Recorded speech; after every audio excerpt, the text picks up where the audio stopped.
네, 안녕하세요. 이준 목사 선교사 인사드립니다. 오늘부터 하나님께서 우리에게 허락하실 말씀은 사도행전입니다. 사도행전. 지난주까지 이제 마태복음 28장을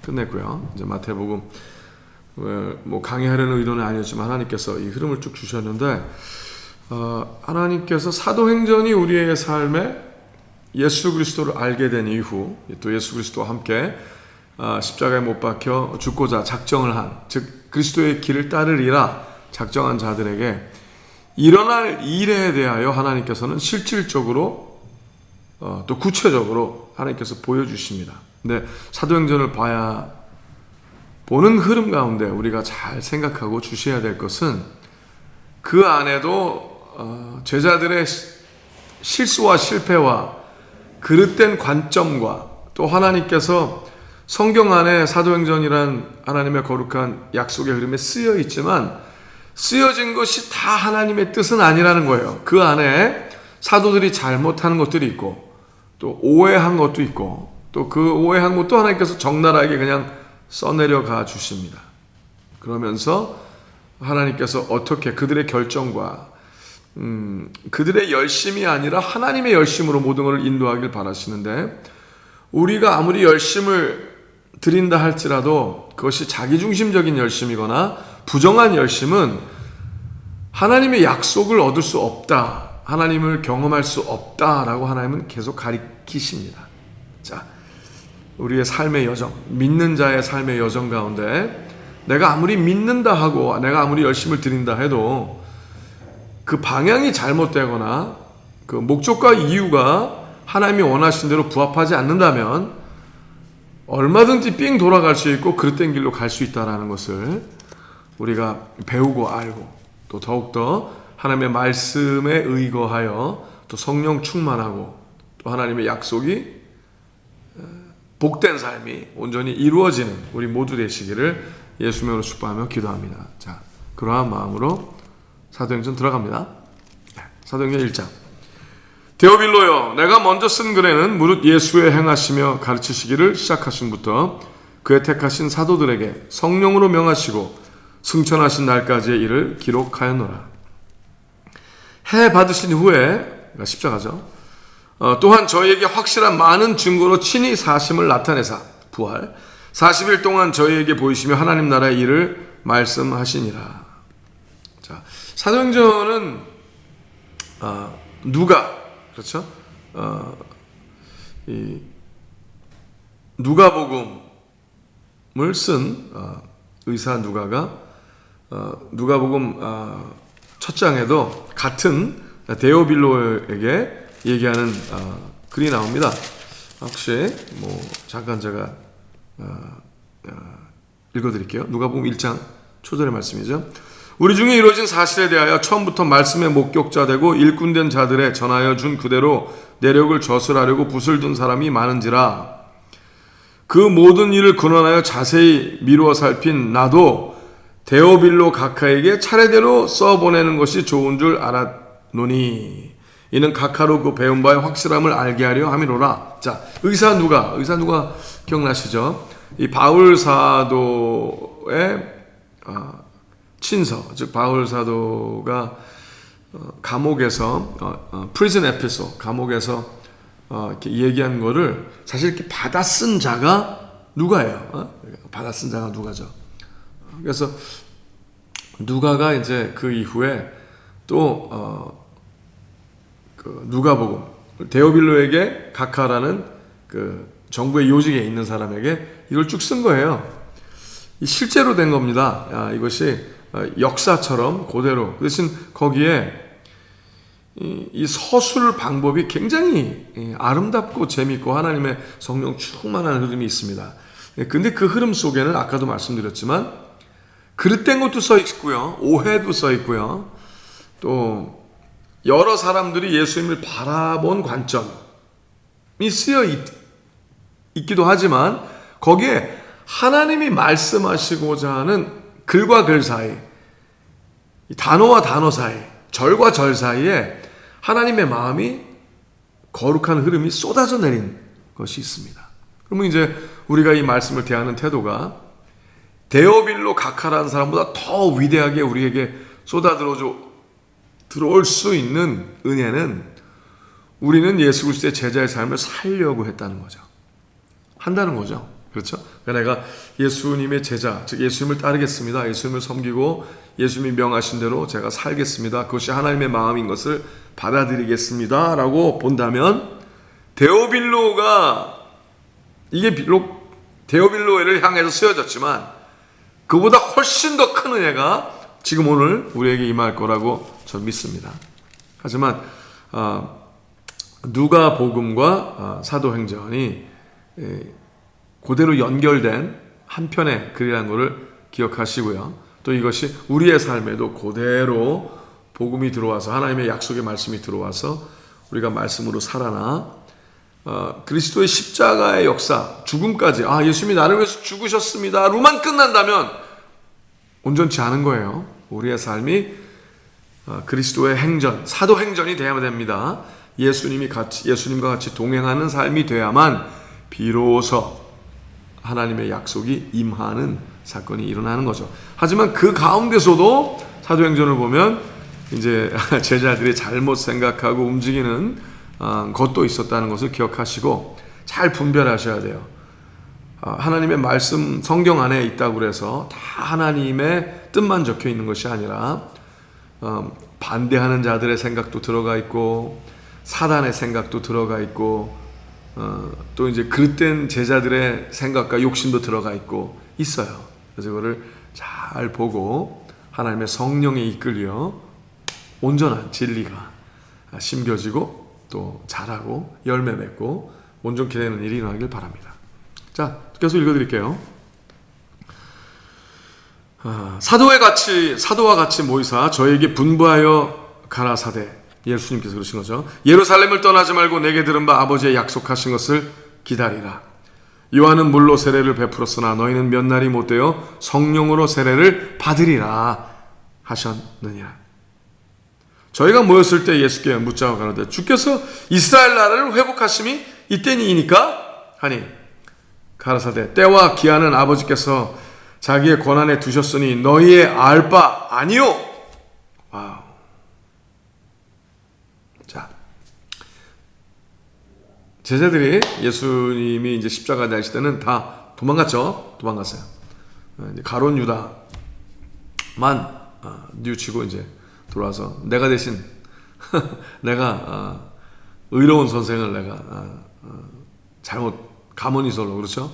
잘못 증거하여 자기가 그걸 내어 던지고 받은 은 30을 내어 던지고 자기는 그냥 가서 목매달아 죽습니다. 굉장히 안타까운 일이 일어나죠.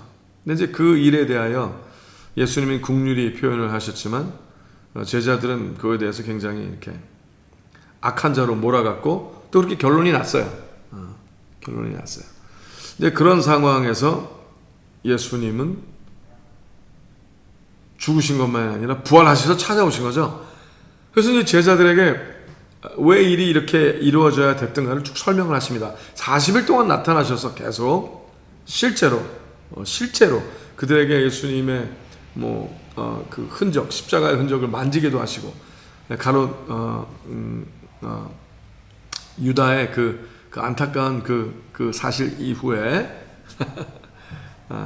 또 이제 도마처럼 난 보지 않고 만지지 않고 못 믿겠다 한 자에게도 친히 나타나셔서 이렇게 설명을 해주시면서 야 믿어라.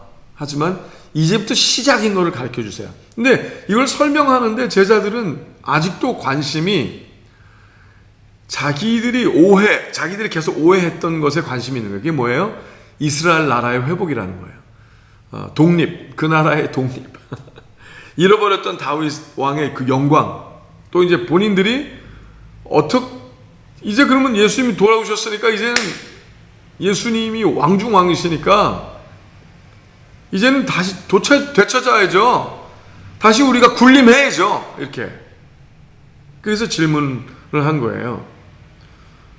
주께서 이스라엘 나라를 회복하심이 이때니까 하니.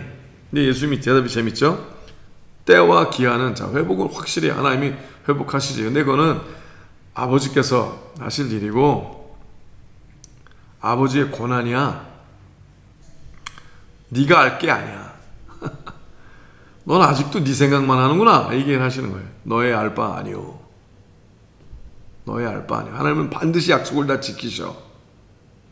대신 너의 타임 테이블에 너의 계획과 시간대로 하시는 게 아니야. 너는 하나님을 믿는다면서 아직도 네가 원하는 것만 집중하고 있구나. 네가 그러니까 거짓인 거죠. 근데 나무라시지만 계속 진도 나가십니다. 근데 그때 이제 아주 중요한, 우리 다 애우는 유명한 말씀 하신 거예요. 사도행전 1장 8절. 같이 읽을까요? 시작. 오직 성령이 너에게 임하시면 너희가 권능을 받고 예루살렘과 온 유대와 사마리아와 땅끝까지 이르러 내 증인이 되리라 하시니라. 아멘. 예수님이 오신 목적이 이거예요. 내가 불과 성령으로 너희에게 세례를 주러 왔다 하신 이 목적. 여기에 주시하라라는 거죠. 그럼 성령이 너에게 임하시면, 성령이 아직 안 임했잖아요. 그죠? 성령이 너에게 임하시면 너희가 권능을 받고 하나님의 그 거룩한 하나님의 약속에, 하나님의 천상에 Holy Spirit comes on you, then you will be my witness. 하나님의 거룩한 천상의 authority. 근데 그 권능이라는 게요, 능력이 아니에요. 능력이 아니라 하나님의 그 약속이 임한 삶이라는 거예요. 즉 하나님의 약속대로 움직이면 모든 것이 하나님의 약속이 그 선포에 의하여, 삶의 선포로 인하여, 순종으로 인하여 그 순종의 자치, 모든 그 흐름에 하나님의 약속이 충만하게 일어난다는 거예요. 그러기 위해서는 어떻게 해야 돼요? 그렇죠. 성령 우선 받아야죠. 성령 받는다면 어떻게 해야 돼요? 성령 충만해야죠. 성령 충만한다면 어떻게 돼요? 순종해야죠. 그러니까 성령 받았다고 성령 이꼴 능력이라고 생각을 하면은 내 것, 그러니까 하나님의 성품이 아닌, 능력은 성품이 아니라 it이 되겠죠. it, this라고, that이라고 얘기할 수 있는 it. 그러니까 thing이라고, 어떤 내가 가질 수 있는 거라고 생각을 하면 그때부터 죄악이 일어나는 거예요.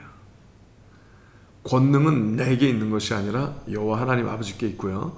그래서 예수 그리스도의 이름으로 행한, 왜? 내 이름으로 행했을 때 아무 일이 아니라죠. 내가 이제 홍길동이다. 그럼 내가 홍길동의 이름으로 명하노니 이래서 일어나는 일은 없잖아요.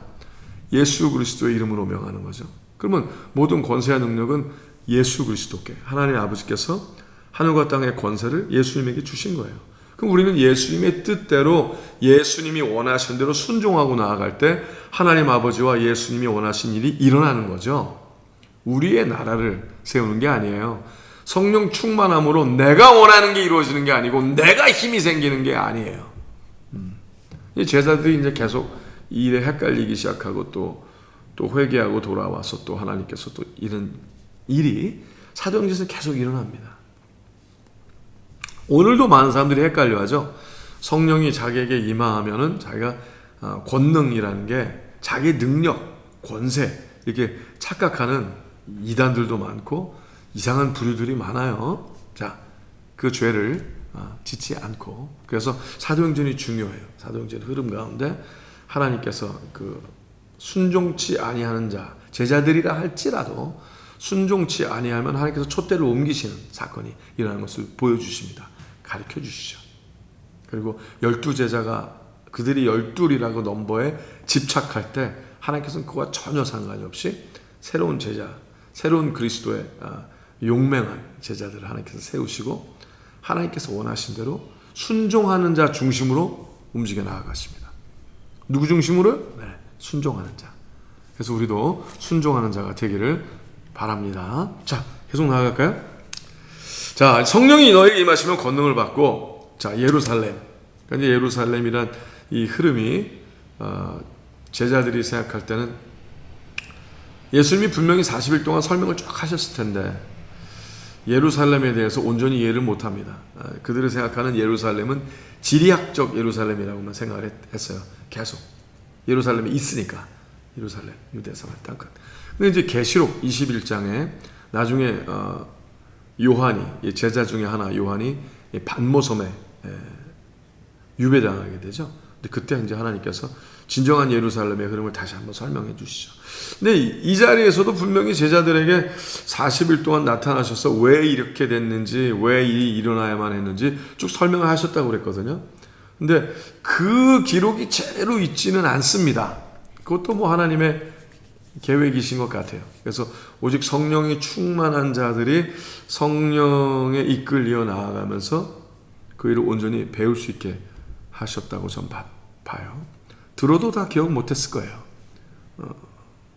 그리고 순종하지 않았으면 아마 잃어버렸을 거예요. 근데 오늘도 성령 충만하여 순종하는 자들에게는 더 온전한 하나님의 말씀이 임하게 하신다는 거죠. 와. 자, 유대와 사마리아 땅끝까지 이르러 내 증인이 되리라. 즉 성령이 임하신 이유는 뭐예요? 증인이 되는 거예요. 그러니까 증인은 뭐예요? 예수님이 동행하시는 삶이 이렇다라는 것을 드러내게 될 것이다. 자, 내가 약속을 지키는 삶이 어떠한가가 나타날 것이다가 증인이 될 것이다예요. 증인이 된다는 얘기가 내가 예수님에 대해서 막 말만 하는 걸 얘기하는 게 아니에요. 내가 전도하면 교회 다니세요? 그럼 증인이다. 아니에요. 그건 좀 물론 그것도 부분 중에 하나라고 얘기할 수는 있겠죠. 좀 억지로 얘기하자면. 근데 그것이 아니라 실제는 예수님 eyewitness, 그러니까 증인, 현장에 있는 자라는 거예요. witness, 현장. 즉 예수님께서 현장에 있는 예수님과 동행하는 자에게 일어나는 일이 어떠한지 하나님께서 증거할 것이다. 그게 증인이 되리라. 아멘. 자, 계속 나갑니다. 이 말씀을 마치시고 저희 보는 데서 올리어 가시니, 와, 쫙 승천하시는 거죠. 와, 어땠을까, 그죠? 너무나 놀랬겠죠? 그렇게 사람이 공중부양을 해서 이렇게 쫙 올라간다는 것 자체가. 그리고 이게 실제로 영적인 승천하신다는 건 뭐예요? 향하여 가시는 거 아니에요? 향하여, 하늘 아버지를 향하여 가신다. 즉 뭐예요? 실제의 데스티네이션이 있는 거예요. 움직임이 있는 거죠. 그러면 여기서부터 저기까지 가는 흐름이 있다는 거 아니에요? 그러니까 영적인 얘기, 그냥 이게 가르침이 아니라 실제라는 거예요. 하나님의 천상에 대한 개념이 있고요. 천국에 대한 개념이 있고요. 또 하나님께서 통치하는 모든 것이 천국이죠. 천국. 또 하나님의 뜻이 임함이 있고요. 하지만 또 동시에 지리학적 로케이션도 있다는 거죠. 와, 하늘로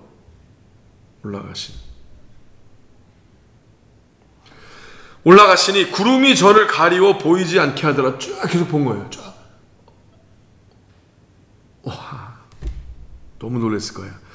어떤 사람은 글쎄 제 생각에 기절한 사람도 있지 않을까요? 너무 놀래갖고 무서운 사람도 있고 감격한 사람도 있고 벙찐 사람도 되게 많았을 거예요. 저도 너무너무나 감격한 나머지 막 떨렸을 것 같아요. 막 부들부들. 아니 듣긴 들었는데 실제로 이런 거야? 실제로 이런 거야? 이런 느낌 있잖아요. 올라가실 때 제자들이 자세히 하늘을 쳐다보고 있는데 흰옷 입은 두 사람이 저희 곁에 서서, 자, 흰옷 입은 두 사람, 사람처럼 생긴 거예요. 사람. 근데 천사인 거죠. 네, 읽어드릴게요. 흰옷 입은 두 사람이 저희 곁에 서서 가로되 갈릴리 사람들아 어찌하여 서서 하늘을 쳐다보느냐. 너희 가운데서 하늘로 올리신 이 예수는 하늘로 가심을 본 그대로 오시리라 하였느니라. 와. 그래서 또 하나 배우는 거예요. 하나님께서 천사들을 우리 가운데 갑자기 놓으실 때 어쩔 때는 사람이랑 똑같이 생긴 사람들도 있을 수 있구나. 네. 재밌죠? 뭐 하나님 원하신 대로 일어나는 거죠. 제자들이 감람원이라 하는 산으로부터 예루살렘에 돌아오니 이 산은 예루살렘에서 가까워 안식일에 가기 알맞은 길이라. 들어가 저희 유하는 다락에 올라가니, 자, 근데 재미는 아까 제가 천사 얘기를 했지만 성경에서는 이들이 천사였다라고는 안 쓰여 있어요.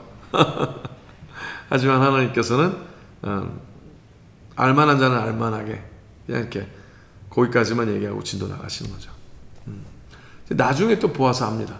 이 흐름이 사도행전 지속되어 나간 사이에 천사가 이렇게도 나타나기도 하는구나. 그들도 실체구나. 우리의 삶에 같이 등장하는 실제구나를 하나님은 우리가 알기를 원하세요. 계속 진도 나가면서 더 나누자고요. 네. 제자들이 감람원이라 하는 산으로부터 예루살렘에 돌아오니 이 산은 예루살렘에서 가까워 안식일에 가기 알맞은 길이라. 들어가 저희 유아는 다락에 올라가니 베드로, 요한, 야고보, 안드로와 빌립, 도마와 바돌로메, 마테와 및 알페의 아들 야고보, 셀로신 시몬, 야고보의 아들 유다가 다 거기 있어. 여자들과 예수의 모친 마리아와 예수의 아우들로 더불어. 자, 예수의 아우들이 왔어요. 예수님이 이제 동정녀 마리아에게 태어나시고 요셉과 마리아 사이에 사남 이녀가 또 태어납니다. 이제 그들은 성령으로 잉태된 건 아니에요. 근데 이제 그 중에 예수님 바로 밑에 마리아하고 요셉 사이에 태어난 자가 이제 야고보죠. 나중에 야고보 장로가 됩니다. 그래서 그가 야고보서를 성령 충만함에 이끌려 쓰게 되죠. 네. 근데 이제 그들도 다 모였다는 거예요. 굉장히 재미있는 일입니다. 그 전까지는 막 그냥 개무시하고 예수님을 막 함부로 했던 자들도 있었는데 제자들 외에 또 수많은. 근데 여기서 이제 12제자들도 12제자 하나가 빠졌죠. 가룟 유다가 죽고 11제자. 그리고 수많은 사람들이 예수님을 따르던 자들이 또 모였어요. 여자들은 아예 술을 세지도 않았습니다. 근데 이제 이것은 여자들과라는 이 개념은 이제 제자들이 있었던 일을 그냥 사실로 기술을 한 거예요. 사실. 근데 이 사실로 기술이 되었다고 그래서 뭐 여자들이 무시되거나 그들은 뭐 전혀 가치가 없다. 이것 뜻은 절대로 아니에요. 그런데 역사적으로 봤을 때 많은 사람들이 그렇게 본 사람들이 있었어요. 그러니까 이렇게 성경에 나와 써 있다라는 것만으로도 하나님께서 그러라라고 하신 건 아니었는데 그냥 마음대로 생각을 한 거죠. 그러니까 자기중심적 해석 방식이면 안 돼요. 말씀을 항상 읽고 보실 때 하나님의 의도가 무엇인지 하나님의 의도적 중심 해석 방법이어야 되는 거예요. 중요합니다. 그러니까 문헌적으로만 바라보지 말고 하나님의 마음을 쏟으시고 성령 충만하여 오직 하나님의 영만이 하나님의 마음을 아나니 하셨으니까 더욱더 성령 충만하시면 하나님의 마음을 이해하게 되시겠죠. 중요합니다. 하여튼 그들이 모였어요. 근데 여자들과 예수의 모친 마리아와 예수의 아우들로 더불어 마음을 같이하여 전혀 기도에 힘쓰니라.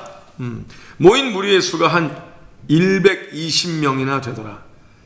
그때 베드로가 그 형제 가운데 일어서서 가로되. 자, 제가 이제 아까 설명한 게 이거예요. 지금 베드로의 일어남이 꼭 뭐 하나님이 베드로를 일으키셨다라고 성경에 써 있지는 않잖아요. 그럼 그렇게 볼 줄 알아야 되는 거예요. 그냥 베드로가 일어났다는 거지. 베드로가 일어난 것이 하나님께서 원하는 거라는 말씀은 없어요. 그러니까 그러면 이제 그 행동 이후에 사건을 주셔야 되는 거예요. 사건. 그 흐름을 다 보고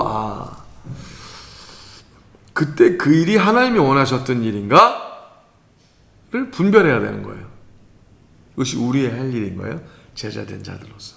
그러니까 사도행전이 굉장히 뛰어난 게요. 그대로 서술된 거예요. 그래서 사건의 결과와 열매 맺음으로 알게. 자, 계속 나갑니다. 형제들아, 자, 베드로가 형제 가운데 일어서 가로되, 형제들아, 성령이 다윗의 입을 의탁하사 예수 잡는 자들을 지루한 유다를 가리켜 미리 말씀하신 성경이 응하였으니 마땅하도다. 이 사람이 본래 우리 수 가운데 참여하여 이 직무의 한 부분을 맡았던 자라. 중요하죠. 그랬죠. 특별히 이제 헌물을 맡고서 계리사의 역할을 하기도 했어요. 또 예수님이 그걸 맡기셨고요. 근데 이를 뽑은 자는 하나님이 뽑으신 거예요. 하나님이 12를 뽑으셨어요. 하나님이 뽑으셨어요. 그리고 그것을 예수님이 직접 명하셔서 하나님 아버지의 뜻대로 12를 뽑으신 거예요. 자, 하나님이 실수하시겠느냐? 아니죠. 하나님의 계획이죠. 하나님이 부족하시냐? 아니죠. 하나님은 완전하시죠. 예수님도 뽑은 열둘에 예수님의 그 흐름 가운데 하나님의 의도가 들어가 있고 말씀대로 이루어진 거예요. 실수가 없는 거예요. 자, 근데 그거 가만히 들어보세요. 이 사람이 불의의 삭수로 밭을 사고 후에 몸이 곤두박질하여 배가 터져 창자가 다 흘러나온지라. 이 일이 예루살렘에 사는 모든 사람에게 알게 되어 본 방언에 그 밭을 이르러 아겔다마라 하니 이는 피밭이라는 뜻이라 라고 가로 열고 가로 닫고 18절 19절에 그런 일이 일어났었다 하고 역사적인 일이 또 이렇게 인포메이션이 써져 있습니다. 20절에 시편에 기록하실 때 그의 거처로 황폐하게 하시며 거기 거하는 자가 없게 하소서 하였고 또 일렀을 때 그 직분을 타인이 취하게 하소서 하였도다. 이러함으로 요한의 세례로부터 우리 가운데 올리워 가신 날까지 주 예수께서 우리 가운데 출입하실 때 항상 우리와 함께 다니던 사람 중에 하나를 세워 우리로 더불어 예수의 부활하심을 증거할 사람이 되게 하여야 하리라 하거늘. 저희가 두 사람을 천하니 하나는 바사바라 오도하고 별명은 유스도라고 하는 요셉이요 하나는 마띠아라. 자, 여기서 굉장히 재밌어요. 요한의 세례부터 우리 가운데서 올리워 가신 날까지 주 예수께서 우리 가운데 출입하실 때 항상 우리와 함께 다니던 사람 중에 하나를 세워. 자, 그러니까 이제 예수님과 항상 다니던 사람만이 사도적 권세를 가질 수 있다라고 베드로는 얘기를 하고 있는 거예요. 그렇게 얘기를 하고 있는 거예요. 자, 이 사건이 나중에 문제가 커지게 됩니다. 왜냐하면 하나님께서 예수님께서 직접 다시 나타나사 뽑으신 자가 나타나기 시작을 해요. 이 베드로가 얘기하는 이 자들 말고요. 그 중에 우리가 가장 많이 잘 알고 있는 자가 누구죠? 네, 바울입니다. 네, 사도 바울이죠. 근데 베드로가 여기서 얘기한 이것이 하나님이 얘기한 것이 아니에요. 이 베드로가 얘기한 거예요. 베드로가 얘기한 거예요. 그래서 이제 그 중에서 제비를 뽑아 다른 사람을 구하게 되죠. 근데 이것은 베드로가 해석한 방법이라는 거예요. 근데 그것이 그릇되었다라는 것이 나중에 드러나죠. 자, 물론 마띠아도 잘합니다. 마띠아도 이제 12, 그래서 마띠아는 이제 전승에 의하면 마띠아도 나중에 순교를 당하죠. 그런데 이 흐름 때문에, 이 얘기 때문에 바울은 사도가 아니다. 사울이 나중에 왜? 예수님과 함께 걸어다니지 않았기 때문에 사울이 아니다 라고 얘기가 되는 거예요. 근데 그 말이 주로 어디서 누가 그렇게 얘기해서 그랬다고 그러는 거예요? 베드로가. 자, 사도행전 1장부터 잘 봐야 돼요. 하나님의 사람이라 그러고 예수님이 직접 뽑은 자들도 틀릴 수가 있고 회개를 해야만 할 죄를 저지를 수 있어요. 부족합니다. 사도적 직분에 있는 것이 아니라 모든 권세는 여호와 하나님 아버지께 예수 그리스도의 이름으로 허락을 하신 거예요. 하나님께서 오직 하늘과 땅의 모든 권세를 예수님께 주셨다고 그랬죠. 아버지께서. 자, 모든 권세의 능력은 여호와 하나님 아버지께 있어요. 근데 예수님께서 그것을 대표하시는 거죠. 그렇죠? 하나님께서 그걸 허락을 하신 거예요. 우리에게 그 흐름이 나올 때 예수 그리스도의 이름으로 나타나도록. 그러나 주시할 것은 뭐예요? 힘과 권세와 능력과 방법이 우리에게 있으면 안 된다는 거예요. 그럼 반드시 실수합니다. 반드시 그릇된 것을 심게 됩니다. 좋은 의도로 그럴 수 있어요. 근데 좋은 의도가 하나님의 의도는 아니라는 거예요. 좋은 의도가 하나님의 의도는 아닌 거예요. 반드시 무엇을 모아서 알아야 돼요? 그렇죠. 열매. 하나님이 어떻게 동행해 주시나. 반드시 그렇게 겸손하게 나아가는 우리 모두 되시길 예수의 주님으로 기도합니다. 자, 몇 절 이따 마지막 몇 절 다시 한번 읽어드릴게요. 22절부터 항상 우리와 함께 다니던 사람 중에 하나를 세워 우리로 더불어 예수의 부활하심을 증거할 사람이 되게 하여야 하리라 하거늘. 근데 그렇게 하셨다는 말씀이 없어요. 이건 베드로의 얘기죠. 저희가 두 사람을 천하니 하나는 바사바라고도 하고 별명은 유스도라고 하는 요셉이요 하나는 마띠아라. 저희가 기도하여 가로되 뭇사람의 마음을 아시는 주여, 이 두 사람 중에 누가 주의 택하신 바 되어 봉사 및 사도의 직무를 대신할 자를 보이시옵소서. 유다는 이를 버리옵고 제 곳으로 갔나이다 하고 제비 뽑아 마띠아를 얻으니 저가 11사도의 수에 가입하니라. 자, 성경에서는 이제 하나님의 모든 약속의 흐름이 예언돼 있죠. 근데 그 예언된 것들도 하나님께서 이러한 일이 일어날 것이다 라고 예언을 하신 것들도,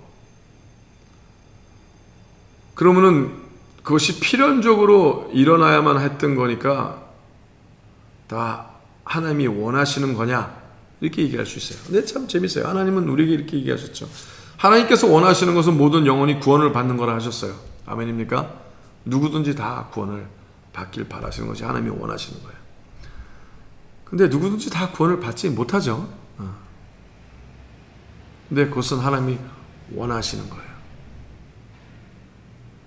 그래서 그 흐름을 하나님께서 우리에게 말씀하여 주시고, 하나님이 원하시는 것과 또 우리가 그릇되이 행하여 잘못되는 것도 하나님은 다 말씀을 해주셨어요. 아니, 하나님은 하나님 마음대로 하실 수 있는 분인데 하나님이 원하신 대로 돼야지. 자, 하나님은 로봇가 아니시잖아요. 우리도 로봇가 아니고. 하나님은 우리에게 예수 그리스도를 제시하여 주시고 어린 양으로 허락을 하여 주셨어요. 그리고 이제 우리가 예수 그리스도를 믿게 됐습니다. 이제 제자의 삶을 살기 시작을 했죠. 자, 하나님은 우리가 성령 충만하길 바라시고 온전한 예루살렘이 되어 하나님의 완전한 약속이 임하길 바라십니다. 축복의 통로가 되길 바라시고 완전히 이루어지길 바라세요. 아멘이죠. 자, 근데 이제부터 시작이에요. 이제부터 동행해야 돼요. 마지막 날까지 교만하지 아니하고, 섰다 한 자는 넘어질까 조심하라 하셨으니까 마지막 날까지 끝까지 구원을 이루어야 돼요. 자, 구원 받았죠? 아멘. 동시에 끝까지 또 구원을 이루어야 돼요. 마지막 날까지 동행하여 하나님의 뜻대로 하나님의 약속이 충만히 일어나는 진정한 그리스도의 제자들이 다 되시길 예수님으로 축복하며 기도합니다. 하나님을 안다 하지만 내가 아는 것이 전부인 거로 생각하지 마시고 계속 나아가십시오. 온전한 예루살렘이 되시고 유대와 사마리아와 땅끝까지 복음을 책임지시고 동행하시어 예수님이 이 땅에 오신 목적과 이유, 즉 성령이 임하시면 그제서야 권능, 하나님께서 허락하신 예수 그리스도의 이름 안에 들어가게 하여 주시고, 내가 예수님 안에 산다면, 예수님과 동행한다면 그 약속이 땅끝까지 이루어지는 그리스도의 제자의 삶을 살게 될 것입니다. 그 하나님의 그 약속의 권능이 성령 충만함과 순종함으로 계속 지속되기를 예수님의 이름으로 축복하며 기도합니다. 샬롬.